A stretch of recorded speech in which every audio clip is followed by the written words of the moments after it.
Chapter 70 में दिखाया जाता है यूएल को, जो स्टोर पर काम कर रहा था। वो स्टोर पर काम करते करते यूनबॉर्न की बातों को याद करता है, जहाँ पर यूनबॉर्न ने उसे बोला था कि जब भी मैं तुम्हें कॉल करूँ तुम्हें आना होगा और तुम्हें अपनी सारी की सारी पार्ट टाइम जॉब को क्वाइट करना है। अगर तुम्हारे पास टाइम ही नहीं होगा तो हमारे पास लव मेकिंग के लिए टाइम नहीं बचेगा। वो ये सब सोच ही रहा था, तभी यूएल के फ़ोन पर उसे मैसेज आता है। वो फ़ोन में देखता है जहाँ पर कांग हीजी ने उसे मैसेज किया था और बोला था कि 7 बजे मेरे घर पर आ जाना मुझे उठाने के लिए मंडे मॉर्निंग को, और अपने साथ किम्बैप भी लेकर आना जो हम यूजली खाते थे। उस मैसेज को देखकर यूएल सोचने लगता है, मैं कोई इरेंट बॉय नहीं हूँ जो हर कोई आकर मुझे ऑर्डर देता रहता है। वो ये सब सोच ही रहा था, तभी स्टोर पर एक पर्सन जो सामान लेने आया था वो उसकी ओर देखता है और बोलता है, एक्सक्यूज़ मी, क्या आप यहाँ पर आ सकते हो। यूएल वहाँ पर चला जाता है उसकी बिलिंग करने के लिए। उसके बाद सीन चेंज होता है और हीजी के घर पर दिखाया जाता है, जहाँ पर यूएल उसके लिए खाना लेकर आ गया था। हीजी बोलता है, क्या तुम मुझे मेरा खाना एंजॉय करने के लिए नहीं बोलोगे? तुम यहाँ पर आए, इस खाने को नीचे रखा और दैट्स इट, बस इतना ही। क्या मुझे तुम्हें एज अ मैनेजर हायर करना चाहिए? यूएल बोलता है, क्या तुम अपने मैनेजर को भी इसी तरह से ब्लैकमेल करते हो? हीजी हंसते हुए बोलता है, अपने फ्रेंड को लेकर इतना ज़्यादा मीन मत बनो, तुम्हारे साथ कुछ भी नहीं होगा एज लॉन्ग एज तुम मेरी बातों को मानोगे तो रिलैक्स करो। और बोलता है, अगर तुम मेरे साथ नहीं खाना चाहते हो तो यहाँ से चले जाओ, इस तरह से तो तुम मुझे इंडाइजेशन दे दोगे। यूएल वहाँ से जाने लगता है और सोचता है, उस दिन के बाद से हीजी मुझे एज अ सर्वेंट ट्रीट करने लगा है, अपना पर्सनल सर्वेंट। ये मैं जब चाहे तब ऑर्डर देता रहता है। अगर मैं इसे इग्नोर करूँ तो ये बहुत ही ज़्यादा गुस्सा हो जाता है और मुझे यूनबॉर्न ह्यूंग को लेकर ब्लैकमेल करने लगता है। और याद करता है हीजी की बातों को, जहाँ पर हीजी ने बोला था कि यूनबॉर्न एक रिच फैमिली से बिलोंग करता है, उसकी फैमिली को ऑनर बहुत ही ज़्यादा अच्छा लगता है। अगर यूनबॉर्न को लेकर कोई स्कैंडल या र्यूमर फैलेगा तो तुम्हारी वजह से उसकी पूरी लाइफ बर्बाद हो सकती है। डोंट लिए तुम्हें मेरी बातों को मानना पड़ेगा, अगर तुम नहीं चाहते हो कि तुम्हारे ह्यूंग की पूरी लाइफ बर्बाद हो जाए। सारी बातें याद करने के बाद यूएल बताता है, अभी मैं सोचता हूँ कि इस तरह के छोटे मोटे र्यूमर ह्यूंग की लाइफ को ज़रा भी इफ़ेक्ट नहीं करेंगे, लेकिन कुछ समय बाद मैं बहुत ही ज़्यादा डर जाता हूँ। मैं सोचने लगता हूँ कि कहीं मेरी वजह से मैं ह्यूंग को ट्रबल ना दे दूँ, और फिर अपने फ़ोन में चेक करने लगता है कि कहीं कोई वियर्ड रूमर फैल तो नहीं गया है। उसके बाद रिलीफ की सांस लेता है और बोलता है, नथिंग, आज भी कोई भी न्यूज़ नहीं आई है ह्यूंग को लेकर। मुझे तब तक उसके साथ ये सारी चीज़ें प्रिटेंड करनी होगी जब तक मैं कोई रास्ता ना ढूंढ लूँ उससे बचने का। वो ये सारी बातें सोचते सोचते जा रहा था, तभी वो सामने देखता है यूनबॉर्न को, जो वहाँ पर उसका वेट कर रहा था। उसे देखकर यूएल हैरान हो जाता है और बोलता है, ह्यूंग। यूनबॉर्न उसकी ओर देखता है और बोलता है, तुम अब तक कहाँ पर थे? यूएल बोलता है कि मुझे कुछ काम था इसलिए मैं कहीं बाहर गया था। यूनबॉर्न उसकी ओर देखता है और बोलता है, इतनी सुबह सुबह ऐसा क्या काम था जो तुम्हें सुबह सुबह करना था? और मुझे ऑलरेडी पता है कि तुमने अपनी सारी पार्ट टाइम जॉब को छोड़ दिया है। तभी यूएल उसकी ओर खाने को दिखाता है और बोलता है, मैं बस अपने लिए ब्रेकफास्ट लेने गया था। यूनबॉर्न उसकी ओर देखता है, फिर यूएल अपने रूम की ओर जाने लगता है और यूनबॉर्न भी उसके पीछे आने लगता है। यूएल बोलता है, क्या तुम अंदर आना चाहोगे? यूनबॉर्न एग्जैक्टली उसके पीछे ही होता है और बोलता है, अगर मैं अंदर नहीं आना चाहता हूँ तो मैं यहाँ पर आता ही क्यों? और फिर उसके हेड को डोर के साथ प्रेस करता है। यूएल बोलता है, वेट, मुझे रूम की सफाई करने को है, अंदर बहुत ही ज़्यादा डर्टी है। यूनबॉर्न बोलता है, इट्स फाइन, सब कुछ ठीक है। फिर दरवाज़ा खोलकर उसे अंदर ले जाता है। ऐसे ही वो रूम के अंदर एंटर करते हैं, सामने सिगरेट का बॉक्स को दिखाया जाता है। वो तुरंत जाकर उस सारी चीज़ को उठाता है। यूनबॉर्न उसे उस तरह से देख रहा था और बोलता है, क्यों छुपा रहे हो? मुझे ऑलरेडी पता है कि तुम स्मोक करते हो। सुनकर यूएल फ्लिंच करता है और उसके बाद वो वहाँ पर साइड में बेड को झाड़ने लगता है और बोलता है, तुम यहाँ पर बैठ सकते हो। यूनबॉर्न वहाँ पर जाकर बैठ जाता है और बोलता है, ये प्लेस बहुत ही ज़्यादा छोटा है। यूएल बोलता है, तुम इतनी सुबह सुबह यहाँ पर क्यों आए हो? क्या ये बहुत ही ज़्यादा सुबह नहीं है लव मेकिंग के लिए? और यूनबॉर्न से पूछता है, क्या तुमने ब्रेकफास्ट कर लिया है? यूनबॉर्न उसकी ओर देखता है और बोलता है, यहाँ पर आओ। यूएल उसकी ओर कन्फ्यूज होकर देखने लगता है, फिर वो क्रॉल होकर वहाँ पर जाने लगता है। यूनबॉर्न उसके फेस को पकड़ता है और उसके फेस को देखने लगता है। वो उसके क्लोज जाकर बोलता है, तुम्हारा माउथ अभी भी हील नहीं हुआ है। यूनबॉर्न यूएल के फेस को टाइटली पकड़ता है, जिससे वो क्यूट सा फेस बना देता है और फिर यूएल के लिप्स पर दवाई लगाने लगता है। वो दोनों एक दूसरे को काफ़ी देर तक देखते हैं। यूएल ब्लश करने लगता है और सोचता है, ये इस तरह से ऑइंटमेंट क्यों लगा रहा है? मुझे बहुत ही ज़्यादा टिकल फील हो रहा है। यूनबॉर्न अभी भी यूएल के काफ़ी ज़्यादा क्लोज था। फिर यूनबॉर्न ऑइंटमेंट लगाकर ख़त्म कर देता है। यूएल का पूरा फेस रेड हो जाता है। वो उसकी और हैंड के साथ देखता है। यूनबॉर्न भी उसकी ओर देखता है और बोलता है तुम्हें एक छोटे से अपार्टमेंट में इस तरह से रहता देखकर मुझे लगता है कि तुम पूरी तरह से ब्रोक हो गए हो उस बास्टर्ड के साथ। यूएल फ्रिंज करता है और बोलता है मैंने कभी भी उसे डेट नहीं किया है। तभी यूनबॉर्न उसे पकड़ता है और उसके माउथ में फिंगर डाल देता है और बोलता है मैं उन लोगों के साथ फ्रेंड्स विद बेनिफिट नहीं बनता हूँ जो ऑलरेडी किसी और के साथ रिलेशनशिप में हो।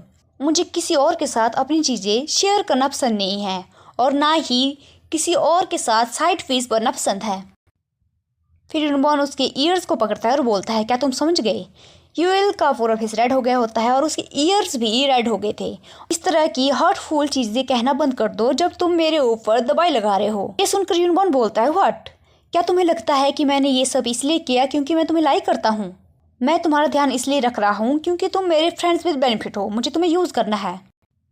और फिर ऑइंटमेंट को उसकी ओर फेंकता है और बोलता है तुम इसे यूज़ कर सकते हो। यूएल बोलता है तुम बहुत ही ज़्यादा मीन हो और वहाँ से उठकर जाने लगता है। तुम इस तरह से अचानक से इतने ज़्यादा चेंज कैसे हो सकते हो? यूनबॉर्न उसे देखता है और बोलता है तुम वहाँ पर क्यों जा रहे हो? मेरी बात अभी ख़त्म नहीं हुई है, मैं तुमसे अभी भी बात कर रहा हूँ। यूएल बोलता है मुझे खाना खाना है। आई नीड टू ईट।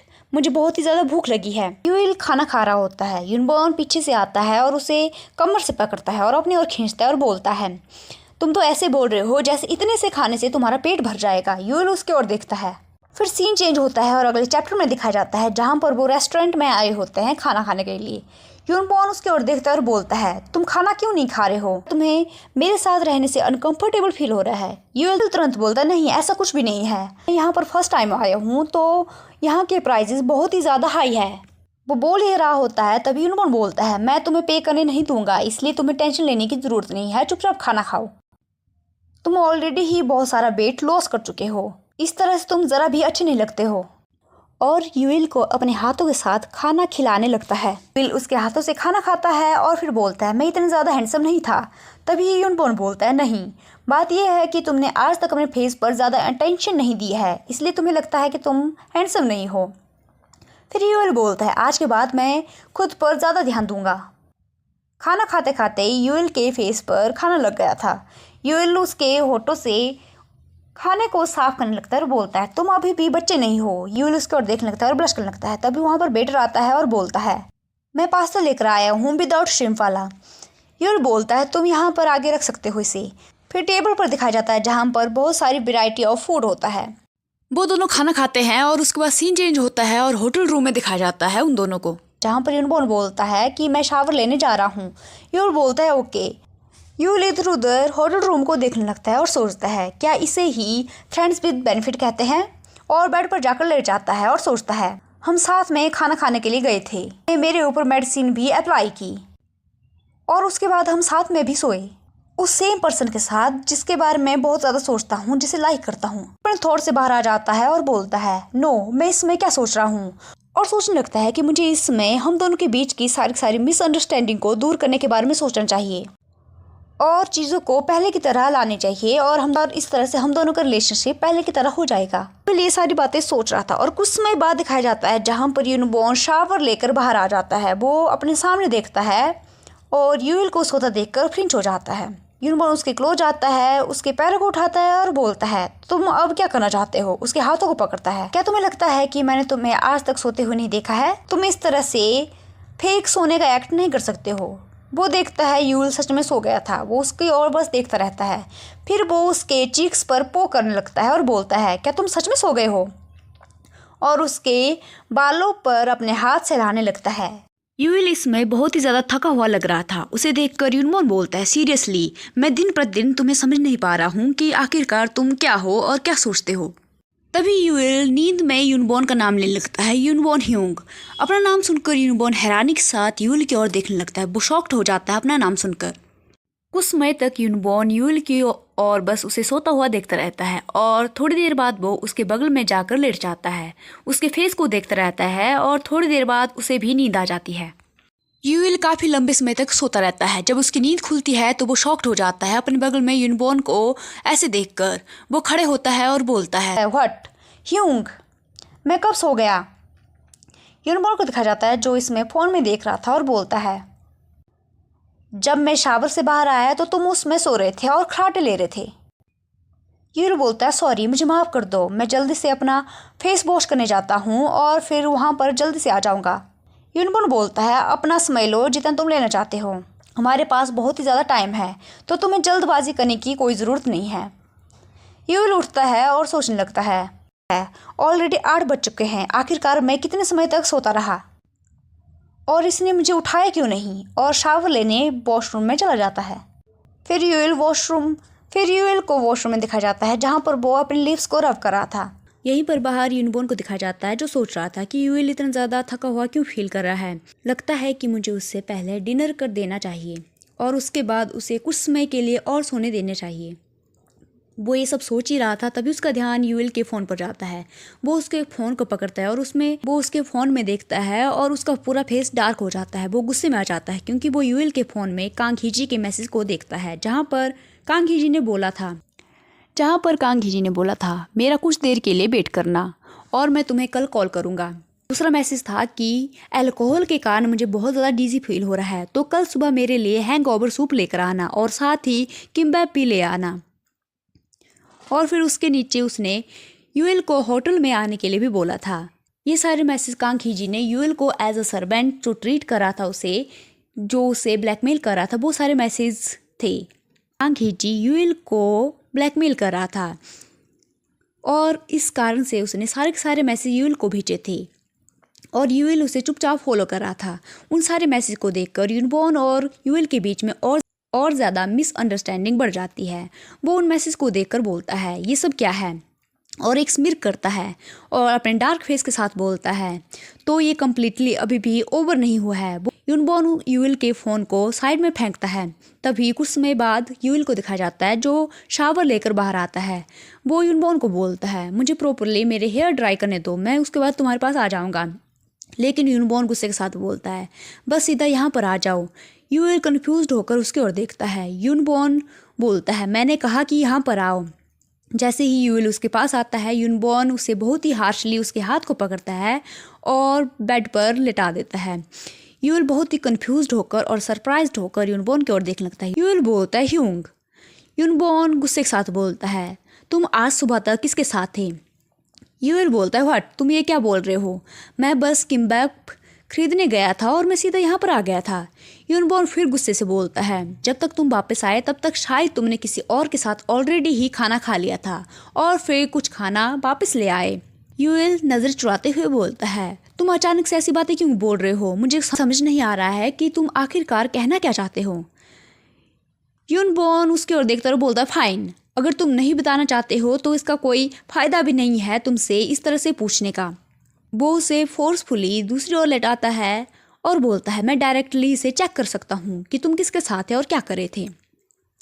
वो अपने बाथरोब को भी उतारता है और उसकी ओर गुस्से के साथ देखते हुए बोलता है, मैं सच में बहुत ही ज़्यादा क्यूरियस हूँ कार तुम्हें उसने कितना ज़्यादा स्ट्रेस्ड किया है। यूएल बहुत ही हैरानी के साथ उसकी ओर देखने लगता है। होकर उसकी ओर देखता है और बोलता है, ह्यूंग वेट, अचानक से तुम ऐसा क्यों कर रहे हो? यूनबॉर्न उसके गले से उसे पकड़ता है और चुपचाप उसे लेटने के लिए बोलता है और गुस्से के साथ बोलता है, तुमने कहा कि अगर तुम मर भी जाओ तो भी तुम उस तरह के रिलेशनशिप में नहीं आओगे। उस कांग हीजी के साथ हर दिन रूम को क्यों बुक करते हो उसके साथ मिलने के लिए? तुम्हें सच में लगता है कि मुझे कुछ भी पता नहीं लगेगा? उसकी ओर देखता है और बोलता है, तुम्हारा इससे क्या मतलब है? तुम कहना क्या चाहते हो? गुस्से के साथ बोलता है, ये तुम्हारी झूठ बोलने की आदत, तुम इसे सच में फिक्स नहीं कर सकते हो, राइट? और फोर्सफुली उसके साथ लव मेकिंग सीन्स करने लगता है। यूएल ट्रम्पल करते हुए बोलता है, प्लीज़ रुको, मुझे बहुत ही ज़्यादा हर्ट हो रहा है। उसकी आंखों में आंसू होते हैं लेकिन यूनबॉर्न रुकता नहीं है, तो आखिरकार गुस्से के साथ वो यूनबॉर्न को मारता है। जैसे ही यूएल को रियलाइज़ होता है कि यूनबॉर्न को हिट हुआ है, वो अचानक से अपने हाँफते हुए सांसों के साथ खड़ा होता है, उसके गालों को पकड़ता है और बोलता है, मेरा ये मतलब नहीं था, आई एम रियली सॉरी, सच में मेरा तुम्हें मारने का कोई भी मतलब नहीं था, मैं बस खड़ा हो रहा था और मेरा हाथ स्लिप्ड हो गया और तुम्हें लग गई। यूनबॉर्न उसकी ओर देखता है और बोलता है स्लिप्ड। यूनबॉर्न के फेस पर स्लैप का मार्क दिख रहा था। बाय द वे यूनबॉर्न ये स्लैप डिजर्व करता है। आप लोग क्या सोचते हो प्लीज कमेंट बॉक्स में ज़रूर बताना। फिर यूनबॉर्न बोलता है तुमने कहा कि तुम्हारा हाथ स्लिप्ड हो गया जिसके कारण से तुमने मुझे मारी, लेकिन यूनबॉर्न उसकी ओर देखता है और बोलता है तुम यहाँ पर अपना फ़ोन छोड़ कर गए थे, तो उस चीज़ को तुम बोल सकते हो कि वो तुम्हारे हाथों से स्लिप हो गया था, इज़ नॉट इट? यूएल उसकी ओर देखता है और बोलता है हाँ। यूनबॉर्न बोलता है वो कांग हीजी है राइट? उसने अभी टेक्स्ट किया था और बोला कि उसने होटल रूम चेंज कर दिया है। उसकी आंखों से आंसू आ रहे थे। इस पॉइंट पर तुम्हारे पास कुछ भी एक्सप्लेन करने के लिए नहीं है। यहाँ पर यूएल के पास सच में कुछ भी एक्सप्लेन करने के लिए नहीं था। वो कंफ्यूज था कि वो यूनबॉर्न को क्या बताएगा कि कांग हीजी यूएल को ब्लैकमेल कर रहा है यूनबॉर्न के बारे में र्यूमर फैला देने के कारण, और इसी कारण से वो कांग हीजी की हर एक बात मान रहा है, उसके लिए इवेंट्स फॉलो कर रहा है। बोलता है ह्यूंग। वो आगे कुछ भी नहीं बोल पा रहा था। यूनबॉर्न बस उसकी ओर देखता है और फिर उसे टाइटली उसके कपड़ों से पकड़ता है और बोलता है डैम इट, तुम सच में उस पर्सन को इतना ज़्यादा लाइक करते हो? नो मैटर कि तुम कितना ही हार्ड वर्क कर लो या फिर तुम रेंटेड बेसमेंट में रहो, उससे फर्क नहीं पड़ता है। वो तुमसे कोई प्यार नहीं करता है। वो एक होटल से दूसरा होटल चेंज करता रहता है और तुम्हें ऑर्डर देता रहता है कि उसके लिए खाना लाओ एक होटल से दूसरे होटल तक। और मुझे ये मत बताना कि जितने भी पैसे मैंने तुम्हें दिए थे तुमने सारे के सारे पैसे उसे दे दिए हैं और उस पर सारे के सारे पैसे खर्च कर दिए हैं। यूएल बोलता है ह्यूंग तुम्हें कोई मिसअंडरस्टैंडिंग हो रही है। यूनबॉर्न बोलता है वो लव नहीं है। यूएल वो लव नहीं है, डैम इट, तुम किसी भी सिंपल रिलेशनशिप में नहीं हो। वो बस तुम्हें यूज़ कर रहा है, दैट्स इट। यहाँ से पता चलता है कि यूनबॉर्न अभी भी यूएल से प्यार करता है, उसके बारे में केयर करता है, लेकिन मिसअंडरस्टैंडिंग होने की वजह से वो उस केयर को दिखा नहीं पा रहा है, यूएल पर भरोसा नहीं कर पा रहा है। और ये सारी गलतफहमी कांग हीजी ने उन दोनों के बीच में क्रिएट की है। फिर यूनबॉर्न यूएल को अपने क्लोथ्स खींचता है और उसके पूरे क्लोथ्स को उतार देता है और बोलता है तुम्हें होश में आने की ज़रूरत है, तुम इस तरह से अपनी लाइफ को नहीं जी सकते हो यूएल। यूनबॉर्न बोलता है कि मैं तुम्हें एडवाइस इसलिए दे रहा हूँ क्योंकि मुझे तुम्हें देखकर बहुत ही ज़्यादा सॉरी फील होता है और ये भी फील होता है कि तुम कितने ज़्यादा पैथेटिक हो। यूएल की आंखों में आंसू होते हैं, वो उसकी ओर देखता रहता है। यूनबॉर्न बोलता है तुम सब कुछ भूल जाओ, मैं तुम्हें तुम्हारी ट्यूशन के लिए पैसे दूंगा, तुम उन पैसे का यूज़ ट्यूशन में करो और तुम एंट्रेंस एग्जाम दो और फिर कॉलेज ज्वाइन करो। यूएल के आंखों में आंसू आ रहे थे। वो बोलता है ह्यूंग, लेकिन यूनबॉर्न जारी रहता है और बोलता है डैम इट। यूनबॉर्न उसके हाथों और पैरों को पकड़ता है और गुस्से के साथ बोलता है सोचकर ही मेरा दिमाग खराब हो जाता है कि जिस पैसे को मैंने इतनी मेहनत से कमाया था, जिससे तुम्हें कॉलेज भेजना था, वो उस कमीने के हाथों में चला गया है। यूएल बोलता है ह्यूंग ऐसा कुछ भी नहीं है, लेकिन यूनबॉर्न यहाँ पर इंटीमेट सीन करने लगता है और बोलता है अगर ऐसा नहीं है तो फिर जब तुम कॉलेज में एक्सेप्ट हो गए थे तो फिर भी तुमने कॉलेज में एडमिशन क्यों नहीं लिया? तुम्हें बुरा फील हो रहा है तो इस बार एनरोल करो कॉलेज में। यूएल बोलता है ह्यूंग प्लीज स्टॉप। यूनबॉर्न यूएल के नेक पर किस करने लगता है, बाइट करने लगता है। यूएल ट्रेम्बल करते हुए बोलता है ह्यूंग मुझे बहुत ज़्यादा हर्ट हो रहा है। यूनबॉर्न बोलता है अपने ग्रिप को तभी टाइट करते हो जब तुम्हें बहुत ज़्यादा हर्ट होता है राइट? आजकल बहुत ज़्यादा स्लोपी बनते जा रहे हो, और उसे स्लैप मारता है। यूएल रोते हुए बोलता है क्योंकि हमें लव मेकिंग किए हुए बहुत ज़्यादा टाइम हो गया है, इसलिए मैंने शावर लेते हुए खुद को स्ट्रेच किया था। यूनबॉर्न फिर से उसके बम पर स्लैप मारता है और बोलता है तुम्हें किसने परमिशन दी अकेले अकेले मैस्टरबेट करने के लिए? यूएल फ्लिंच करता है। उसके बाद यूनबॉर्न यूएल के साथ बहुत ही इंटेंस इंटीमेट सीन करता है और जैसे ही वो ख़त्म होता है यूएल बेड से नीचे उतरने की कोशिश करता है और घसीटते हुए वहाँ से भागने की कोशिश करता है और बोलता है मैं और ज़्यादा नहीं कर सकता हूँ ह्यूंग प्लीज़। उसकी आंखों में आंसू होते हैं। वो ट्रेम्बल करते हुए वहाँ से जाने लगता है और बोलता है मेरा पेट बहुत ज़्यादा हर्ट हो रहा है, ऐसा लग रहा है जैसे ये पूरी तरह से टीयर होने वाला है। यूनबॉर्न पीछे से बोलता है तुम भागने की कोशिश कर रहे हो। यूएल फ्लिंच करता है लेकिन वो रुकता नहीं है, वो डोर से बाहर जाने लगता है। यूनबॉर्न बोलता है तुम फिर से उस पर्सन के पास जाने की कोशिश कर रहे हो राइट? उसका मतलब था हीजी के पास। यूएल मुड़ता है अपने ट्रेम्बलिंग फेस के साथ और आंखों में आंसू लिए हुए बोलता है no today I want to stop, मैं बस रुकना चाहता हूँ। यूनबॉर्न अपने सर पर हाथ रखता है और बोलता है किसे पता है कि बाहर जाकर तुम किस तरह की हरकतें करने वाले हो, इसलिए बकवास करना बंद करो और यहाँ पर आओ। यूएल रूम से बाहर जाता है। इसलिए बकवास करना बंद करो और चुपचाप यहाँ पर आओ। अगर तुम यहाँ पर तुरंत आ जाओगे तो मैं सब कुछ भूल जाऊँगा जो भी तुमने किया है, इसलिए चुपचाप मेरे पास यहाँ पर आ जाओ। यूल बोलता है, नहीं, मैं तुम्हारे पास नहीं आऊँगा, मैं ये सब और नहीं करना चाहता हूँ, सो स्टॉप इट। वो ट्रेम्बलिंग बॉडी के साथ कहता है कि मुझे ये पसंद नहीं है, मैं रुकना चाहता हूँ, मैं और नहीं करना चाहता हूँ। यूनबॉर्न बस उसकी ओर देखता है। फिर यूनबॉर्न थोड़ी देर बाद उठता है और यूल के पास जाते हुए बोलता है, तुम इस तरह के रिलेशनशिप में आखिरकार एक्सपेक्ट क्या करे हो, जिसमें हम सिर्फ और सिर्फ एक दूसरे के साथ लव मेकिंग करने के लिए एक दूसरे के साथ मिलते हैं। और उसके पास जाकर यूएल को पीछे से पकड़ता है। यूएल की बॉडी ट्रेम्बल कर रही थी। यूनबॉर्न बोलता है, तुमने कहा था कि तुम मेरी साइड में रहना चाहते हो, क्या तुम अब अपना माइंड चेंज करे हो? तुम सच में बहुत ही ज़्यादा हार्ड हो प्लीज़ करने के लिए। और उसके साथ इंटीमेट सीन करने लगता है। यूएल ट्रेम्बलिंग बॉडी के साथ बोलता है, स्टॉप प्लीज़। उसकी आंखों में आंसू आ रहे थे, लेकिन यूनबॉर्न रुकता नहीं है। यूनबॉर्न बोलता है, मैंने ऑलरेडी ही तुम्हें अपनी साइड में रहने के लिए अलाउ कर दिया है, तुम तो यही नहीं चाहते थे, तो जब मैं तुम्हारे साथ रहना चाहता हूँ, तुम्हारे साथ रह रहा हूँ, तो तुम मुझसे दूर क्यों जा रहे हो, मुझसे भाग क्यों रहे हो? और इतना बोलने के बाद वो यूएल के साथ लव मेकिंग सीन्स कंटिन्यू रखता है। इसी के साथ हमारा चैप्टर 70, 71 और 72 यहीं पर एंड होता है। आई होप आप सबको ये वीडियो अच्छी लगी होगी। If you like, please like, share and comment in this video and don't forget to subscribe this channel. Thanks so much for watching. Have a nice and great day. See you in the next video. Bye bye.